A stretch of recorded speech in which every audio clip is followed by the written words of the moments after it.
Assalamualaikum warahmatullahi wabarakatuh. Eh, Kami dari kelompok 6 ingin menjelaskan materi terkait sampling dan distribusi sampling dalam pendugaan statistika. Sebelumnya, kami ingin mengucapkan terima kasih kepada dosen pengampu dari mata kuliah manajemen statistik ini sendiri, yaitu Ibu Rona Tumiur Mauli C. Simorangkir, SEMM, karena beliau telah membimbing kami dalam menyelesaikan tugas ini. Kemudian kami terdiri dari 7 anggota kelompok, yang dimana terdiri dari yang pertama yaitu Muhammad Azhari Effendi, yang kedua Ridho Triaji, yang ketiga Rangga Haji Putra yaitu saya sendiri, yang keempat ada Satrio Muhammad Arianto, yang kelima ada Brian Denovan Pane, yang keenam Ahmad Haikal, dan yang terakhir yaitu Hirizan Huda Pratama. Baik, langsung saja masuk ke materinya. Distribusi sampling. Distribusi sampling adalah distribusi probabilitas dari suatu statistik sampling. Distribusi tergantung dari ukuran populasi, ukuran sampel, dan metode memilih sampel. Distribusi sampling dari X dengan ukuran sampel N adalah suatu distribusi yang bila percobaan dilakukan secara berulang atau selalu dengan jumlah sampel N akan menghasilkan banyak nilai sampel dengan rata-rata distribusi sampling, yang mana menggambarkan variabilitas atau perubahan rata-rata sampel terhadap rata-rata populasi U. Nah, di sini kelompok kami ingin memfokuskan terhadap 4 jenis distribusi sampling yang akan dibahas, yaitu yang pertama ada distribusi sampling rata-rata, yang kedua distribusi sampling beda rata-rata, ketiga sampling proporsi, dan yang terakhir yaitu beda dua proporsi. Kita akan bahas yang pertama dulu, yaitu distribusi sampling rata-rata, di mana distribusi sampling rata-rata ini merupakan distribusi sampling rata-rata sampel dengan sampel berukuran N sama dengan 2 dari suatu populasi berukuran N besar sama dengan 4, yaitu 3, 4, 6, 7, serta rata-rata dan deviasi standar populasinya bisa dihitung dalam rumus berikut. Jadi yang pertama itu mu sama dengan sigma X per N. Jadi untuk diambil contohnya, dimasukin 3, 4, 6, 7 dibagi 4, 4 itu didapat dari hasil jumlah sampel tersebut. Jadi kalau dibagi hasilnya 5. Dan kemudian bisa menggunakan alternatif 2, di mana sigma sama dengan akar dari sigma dalam kurung X dikurang mu kuadrat per N, dan hasilnya 2,5. Dengan sampling without replacement, maka banyaknya kemungkinan sampel yang terjadi adalah sebanyak C 2 sama dengan 4 dibagi 2 dalam kurung 4 dikurang 2, hasilnya sama dengan 6. Untuk contohnya sendiri, di sini kami ngambil kombinasi kemungkinan hasil sampel. Dari nilai sampel X-nya itu ditulis 3, 3, 3, 4, 4, 4, 6, 4, 6, 7, 6, 7, dan rata-rata sampel X bisa dilihat di tabel. Jika dijumlahkan hasilnya akan menjadi 30. Kemudian untuk distribusi sampling rata-rata dengan N2 ini, rata-rata sampelnya itu 3,5, 4,5, 5, 5,5, dan 6,5. Dan frekuensinya jika dilihat dari tabel maka jumlahnya 6, dan probabilitasnya begitu juga jika dijumlahkan akan menjadi 1.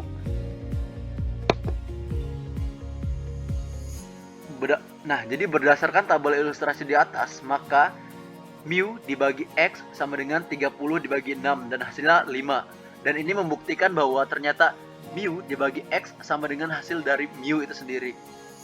Kemudian untuk sigma dibagi X sama dengan 3,5 dikurang 5, dan seterusnya akan menghasilkan akar 5 per 6. Dan bisa disimpulkan rumus yang dipakai dalam penghitungan alternatif kedua ini, di mana mu dibagi X sama dengan mu dibagi akar per N, terus dikali dengan N besar dikurang N kecil per N dikurang 1. Baik, yaitu untuk distribusi sampling yang kedua, yaitu ada distribusi sampling beda rata-rata. Di sini kami menjelaskan distribusi sampling beda rata-rata ini menggunakan gambaran.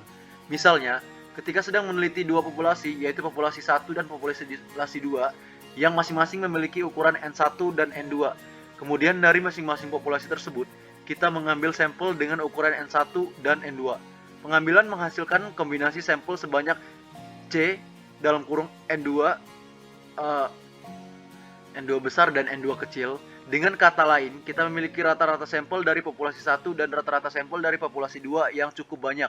Jika X adalah selisih X1 dan X2, di mana X sama dengan X1 dikurang X2, kita akan memiliki X yang banyak sekali yang membentuk suatu distribusi normal yang disebut distribusi sampling beda rata-rata. Distribusi sampling ini memiliki rata-rata mu X dikurang X2 dan deviasi standar atau galat baku di mana sigma X1 dikurang X2. Jika kita mengurangi X1 dengan X2, kita akan mendapat variabel X1 dikurang X2 yang banyak sekali membentuk distribusi normal menurut dalil batas memusat. Jadi untuk rumus distribusi sampling beda rata-rata ini terdapat dua juga. Yang pertama yaitu mu X1 dikurang X2 sama dengan mu 1 dikurang mu 2. Kemudian sigma X1 dikurang X2 sama dengan akar sigma 12 per N1 ditambah sigma 22 per N2.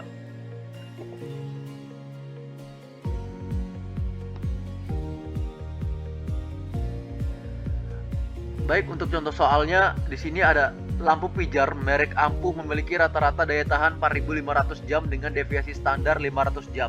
Sedangkan lampu pijar merek baik memiliki rata-rata daya tahan 4.000 jam dengan deviasi standar 400 jam. Jika diambil sampel masing-masing 100 buah lampu pijar dan diteliti, berapa probabilitas bahwa selisih rata-rata daya tahan kedua lampu pijar tersebut lebih besar dari 600 jam?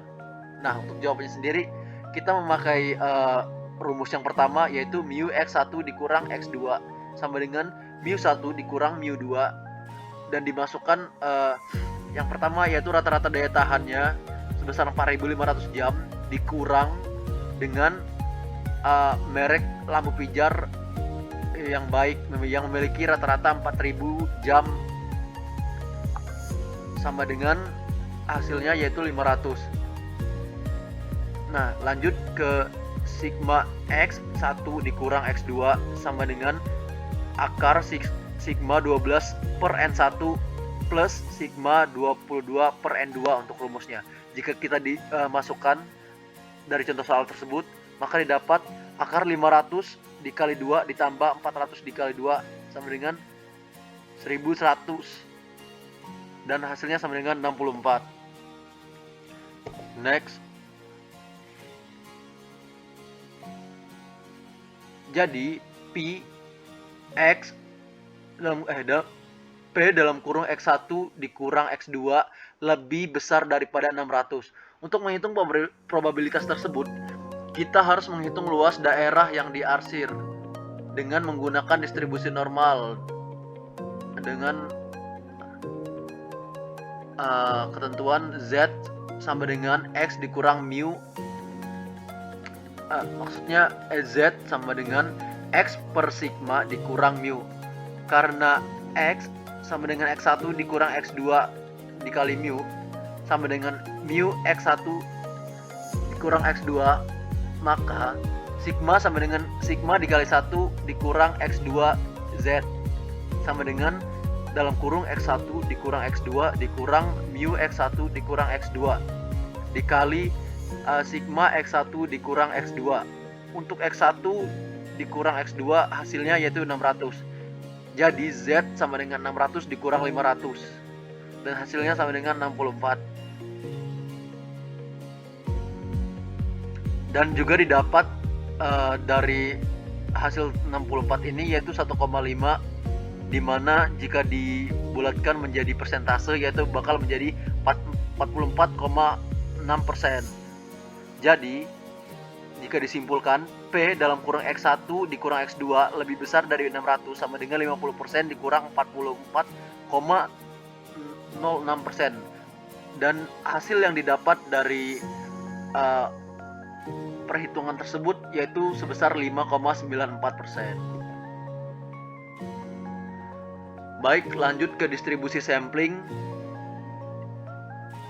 Proporsi populasi atau P dapat dicari dengan rumus P sama dengan X per N dikali X adalah jumlah proporsi dan N adalah jumlah seluruh item. Sebagai contoh, total mahasiswa adalah 100 orang. Jika mahasiswa diantaranya merokok, proporsi mahasiswa yang merokok adalah 30/100 atau 30%. Proporsi populasi ditulis sebagai P dan proporsi sampel ditulis dengan P. Maksudnya proporsi populasi itu ditulis dengan P besar dan proporsi sampel itu ditulis dengan P kecil. Proses pembentukan distribusi sampling ini sama dengan distribusi sampling rata-rata yang telah dibahas sebelumnya. Jika dari populasinya dengan ukuran N besar diambil sampel dengan ukuran N kecil, maka nada kombinasi sampel yang mungkin sebanyak C sama dengan dalam kurung N besar dan N kecil, yang berarti kita telah memiliki P atau proporsi sampelnya sebanyak C dalam kurung N besar dan N kecil pula. P yang dimaksud berjumlah sangat besar dan membentuk distribusi normal dengan rata-rata mu P dan deviasi standar atau sigma P. Nah, selanjutnya diketahui bahwa rata-rata distribusi sampling proporsi adalah proporsi populasi P dan deviasi standar distribusi sampling proporsi Galet baku proporsi atau standard error of proportion, di mana sigma P adalah sama dengan akar P dalam kurung 1 dikurang P per N. Untuk populasi yang terbatas N per N lebih kecil dari 5%, kita gunakan faktor koreksi sebesar akar N dikurang N per N dikurang 1. Nah, untuk distribusi sampling beda dua proporsi ini adalah distribusi dari perbedaan dua besaran proporsi yang muncul dari sampel dua populasi. Rata-ratanya juga bisa dihitung dengan rumus mu P1 dikurang P2 sama dengan P1 dikurang P2. Untuk rumus sampling bakunya yaitu sigma P1 dikurang P2 sama dengan akar P1 dalam kurung 1 dikurang P1 per N1 ditambah P2 dalam kurung 1 dikurang P2 per N2. Dan untuk pendekatan normalnya yaitu Z sama dengan P1 dikurang P2 dikurang P1 dikurang P2 per sigma P1 dikurang P2. Untuk catatannya itu P1 dikurang P2 itu sama dengan X1 per N1 dikurang X2 per N2, biar untuk memudahkan memahaminya. Next, untuk contoh soalnya yaitu berdasarkan sebuah penelitian 15 dari orang yang tidak merokok terkena TBC, dan dari setiap 100 perokok 5 orang diantaranya terkena TBC. Jika diambil sampel masing-masing 100 orang dari kedua kelompok, berapa probabilitas bahwa selisih populasi perokok dan populasi bukan perokok yang terkena TBC lebih besar dari 5%? Nah, untuk perhitungannya sendiri, di sini P1 itu merupakan proporsi populasi perokok yang terkena TBC. P2 merupakan proporsi populasi bukan perokok yang terkena TBC. Jadi perhitungannya mu P1 dikurang P2 sama dengan P1 dikurang P2. Jika dimasukkan dari contoh soal tersebut, 5% dikurang 1% sama dengan 4%. Lanjut, yaitu sigma P1 dikurang P2 sama dengan akar P1 dikali dalam kurung 1 dikurang P1 per N1 ditambah P2 dalam kurung 1 dikurang P2 per N2. Dan jika dimasukkan juga didapat 0,05 dikali 1 dikurang 0,5 per 100 ditambah 0,01 dikali 1 dikurang 0,01 per 100. Dan hasil yang didapat setelah dijumlahkan yaitu 0,024 atau sekitar 2,4%. Kemudian lanjut untuk penghitungannya, P dalam kurung P1 dikurang P2 ternyata lebih besar dari 5%. Jadi itu perhitungannya sendiri, Z sama dengan X dikurang mu per sigma. Untuk X sama dengan P1 dikurang P. Jadi untuk mengetahui hasil dari X tersebut, kita bisa menghitung P1 dikurang P. Jadi bisa digabungkan atau lebih dipahami rumusnya, Z sama dengan P1 dikurang P2 dikurang dalam kurung mu P1 dikurang P2 dibagi delta P1 dikurang P2 sama dengan 5% dikurang 4% dibagi 2,4%, yaitu hasilnya 0,42, atau jika dipresentasikan akan menjadi 16,28%. Jadi P dalam kurung P1 dikurang P2 lebih besar dari 5% sama dengan 50% dikurang 16,28%, dan hasilnya akan menjadi 33,72%. Next.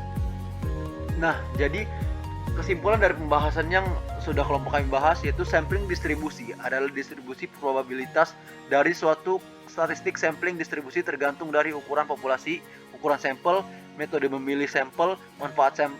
Jadi manfaat sampling ini adalah untuk membantu memahami distribusi dari suatu karakteristik populasi yang tidak diketahui. Ilmuwan dan insinyur sering menggunakan data sampel ini untuk menguji hasil hipotesis mereka. Nah, mungkin itu saja penjelasan dari kelompok kami. Assalamualaikum warahmatullahi wabarakatuh.